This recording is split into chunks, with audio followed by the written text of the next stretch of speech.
I'm Bob Pearson in Charlottesville, November 2021. I'm 70 years old. My name is Carlos Rodriguez. I'm 20 years old.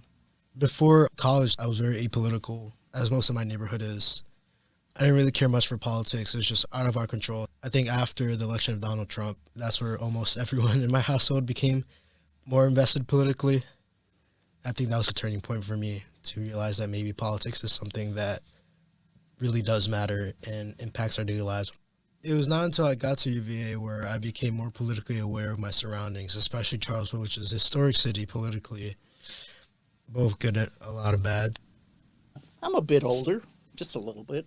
I grew up in Connecticut next to a farm that my grandfather had, and I can tell you it was almost 100% white. We never thought race. I refer to my parents later on, this terrible environmental racists. I only say that because they were good people. It's just that they had no clue about other races around them and what our country was made of. It wasn't until I left, joined the Air Force, and went to Texas, started a family, and went back home with my children, and I heard my parents using terms that it insulted me at that point in time. I said, we don't want our kids exposed to this, and they didn't understand that. That's because they had never left that little footprint of land that was 99.9% one color. I grew up in New York City, so for me it's kind of almost the opposite. There was every other kind of people except white people. So the first white person I had was my high school teacher. At that point, we always thought white people are at Wall Street. They're not in the Bronx. They're not where we are.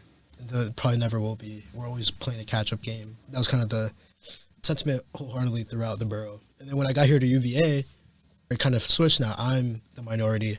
There are Glenn Youngkin signs and Confederate flags across Charlottesville that sometimes I don't know if I should be here right now. Maybe I should go away. But sometimes you need to be resilient and stay put where you are to fight those battles.